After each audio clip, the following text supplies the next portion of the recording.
বন্ধুরা যে যেখানে আছো সকলে কেমন আছো? আর সকলকে শিবরাজ ফ্যামিলি ব্লগে স্বাগত জানাচ্ছি। দেখো বন্ধুরা, আজকেও তোমাদের সাথে একটা মাছের রেসিপি শেয়ার করছি। আমি এটাই রান্না করছি, আর তাই ভাবলাম তোমাদের সাথে এই মাছ রান্নার রেসিপিটাই শেয়ার করি। তা দেখো, আমার এখন মাছ ভাজা চলছে, আর মাছটা হচ্ছে রুই মাছ। তা রুই মাছের পিসগুলো ভালো করে ধুয়ে নিয়েছি, নিয়ে নুন হলুদ মাখিয়ে নিয়েছিলাম আগে। তারপর এখন চলছে আমার ভাজা। তাই মাছগুলো ভাজা হয়ে গেছে, এবার মাছগুলো তুলে নিচ্ছি। আমরা সবাই রান্না করি, আমার বন্ধুরাও রান্না করে। আমি যেভাবে রান্নাটা করছি আমি সেটাই শেয়ার করছি তোমাদের সাথে। তোমরা সাথে থাকো, আর ভালো লাগলে আমার চ্যানেলটি সাবস্ক্রাইব করে লাইক কমেন্ট শেয়ার করে আমার পাশে থেকো বন্ধুরা। তো দেখো, মাছগুলো এবার তুলে নিচ্ছি এক এক করে। আর মাছটা বেশ একটু লাল লাল করেই ভেজে নিয়েছি, কারণ এর থেকে কম ভাজলে কেমন একটা আস্তে গন্ধ লাগে এবং খুব নরম হয়ে যায়। এরপর কড়াইয়ে যে তেল আছে, তেলের মধ্যে দিয়ে দিলাম শুকনো লঙ্কা আর রসুনটা কুচিয়ে নিয়েছি।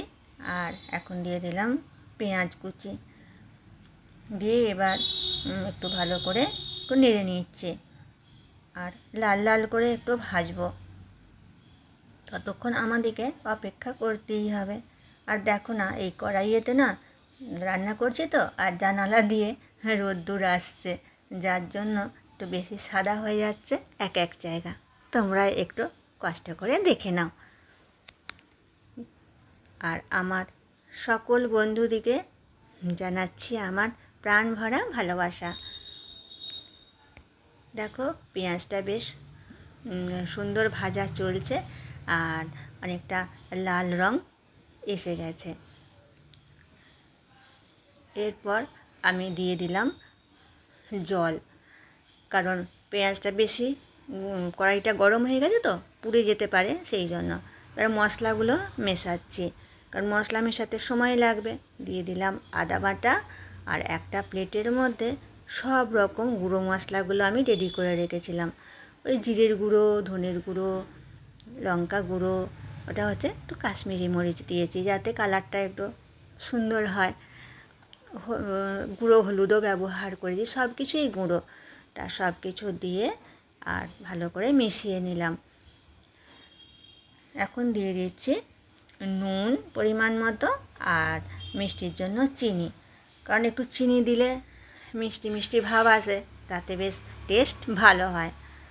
আবার যারা পছন্দ করে না তারা মিষ্টিটা বাদ দিয়ে দিতে পারে, তবে আমাদের একটু মিষ্টি মিষ্টি বেশি ভালো লাগে এরকম রুই মাছের কারি। এখন দিয়ে দিচ্ছি টমেটো কুঁচো। টমেটোগুলো আগে থেকেই কেটে আর রেডি করে রেখেছিলাম, ধুয়ে ছোট ছোট করে পিস করে নিয়েছি। দিয়ে এবার টমেটোটা দিয়ে দিলাম। এবার কিছুক্ষণ নাড়বো, আর টমেটোটা একটু নরম হওয়া পর্যন্ত তো আমাকে নাড়তেই হবে। অল্প একটু নরম হয়ে গেলেই দেখো তেলটাও ছেড়ে আসছে আস্তে আস্তে। আর দিয়ে দিয়েছি কাঁচা লঙ্কা। কাঁচা লঙ্কার ঝালটা খাওয়াও শরীরের পক্ষে ভালো, তাই কাঁচা লঙ্কা দিয়েছি। এবার মশলাটা খুব সুন্দর করে কষিয়ে নিচ্ছি, আর মশলা যত কষানো হয়ে আসবে তত সুন্দর একটা সেন্ট বেরিয়ে আসে। দেখো, আস্তে আস্তে মশলাটা বেশ কষানো হয়েই আসছে। আর বন্ধুরা, তোমরা কে কোথা থেকে আমার ভিডিও দেখছো আমাকে কমেন্টে বলো, তাহলে আমার ভালো লাগবে যে তোমরা কোথা থেকে দেখছো, জানতে পারবো, তাই নয় বলো বন্ধুরা? আর তোমাদের সুন্দর মিষ্টি মিষ্টি কমেন্ট আমি পাচ্ছি, আর আমার ভীষণ ভালো লাগছে, আর তোমাদের কমেন্টগুলো পড়তে ভীষণই ভালো লাগে। তো দেখো, অনেকটাই আমার মশলাটা কষানো হয়ে গেছে। এই দেখো, একদম তেল ছেড়ে এসেছে। এখন আমি দিয়ে দিচ্ছি জল। এবার জলটা দিয়ে ভালো করে নাড়িয়ে নিচ্ছি, যাতে সমস্ত মশলাটা জলের সাথে মিশে যায়। দেখো খুব সুন্দর করে নাড়িয়ে নিলাম, ফুটে গেছে। এবার আমি পরপর মাছগুলো দেবো। তার যে মাছগুলো ভেজে রেখেছিলাম সেই মাছগুলো দিয়ে দিচ্ছি। আর মাছের মাথা আমাদের বাড়িতে সবাই একটু খেতে পছন্দ করে, তাই মাছের মাথাও দিয়ে দিলাম।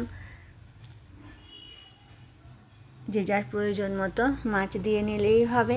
আমি আমার প্রয়োজন মতো মাছ দিয়ে দিলাম। দিয়ে এবার ভালো করে একটু ফুটিয়ে নেব, কারণ একটু ফুটলে তবে মাছটাও নরম হবে আর মাছের সেন্টটাও বেরিয়ে আসবে। তা দেখো বেশ সুন্দর এবার ফুটছে, আর ভালো করে একটু নাড়াচাড়া করে নিচ্ছি। আমি আমার বন্ধুদেরও অনেক সুন্দর সুন্দর রেসিপি দেখি, আমার ভীষণ ভালো লাগে দেখতে, আর মনোযোগ সহকারে দেখি যে আমার বন্ধুরা কেমন করে রান্না করছে। দেখো খুব সুন্দর মাছটা ফুটে এসছে। আমি ভালো করে খুন্তির সাহায্যে একটু নাড়াচাড়া করে নিচ্ছি, মানে এদিক ওদিক করে, যাতে সমস্ত মাছের মধ্যে রসটা ঢোকে, মানে মাছের বাটনা টান্না সব কিছু যেন ঢোকে, তাতে টেস্টটা ভালো হবে। দেখো দেখতেও ভালোই লাগছে, কালারটাও ভালোই হয়েছে দেখছি। এরপর বন্ধুরা এই দেখো আমার প্রায় মাছটা হয়ে এসেছে। আর তোমরা আমার ভিডিও শেষ পর্যন্ত থাকো, দেখো আমি শেষ পর্যন্ত কীভাবে রান্নাটা করছি। এখনও আমার রান্নাটা কমপ্লিট হয়নি। আর আমার এই আজকের মাছ রান্নাটা কেমন লাগছে সেটাও আমাকে তোমরা কমেন্ট করে জানিও বন্ধুরা। তা দেখো এখন আমি দিয়ে দিলাম, এটা হচ্ছে গরম মশলা গুঁড়ো, দিয়ে খুব সুন্দর করে নাড়িয়ে নিচ্ছি। আর গরম মশলা গুঁড়ো দিলে বেশ সেন্টটাও একটু ভালো হয়, টেস্ট বাড়ে, তাই দিয়ে দিলাম। এরপর আমি একটা পাত্র নিয়ে সার্ভ করে দেখিয়ে দিচ্ছি। দেখো কত সুন্দর হয়েছে, আর টেস্ট খুব ভালো হয়েছিল জানো তো বন্ধুরা। তা কেমন লাগলো আমাকে তোমরা অবশ্যই কমেন্ট করে কিন্তু জানিও। আর আবারও বলছি, ভালো লাগলে চ্যানেলটি সাবস্ক্রাইব করে লাইক কমেন্ট শেয়ার করে আমার পাশে থেকো। তাহলে আজকের মতো আমি এখানে আসছি, আবার দেখা হবে আগামী দিনে নতুন রেসিপি বা ব্লগে। আর আমার প্রাণ ভরা ভালোবাসা জানিয়ে আজকের মতো বিদায় নিচ্ছি। সকলে ভালো থেকো, সুস্থ থেকো, সাবধানে থেকো, টাটা।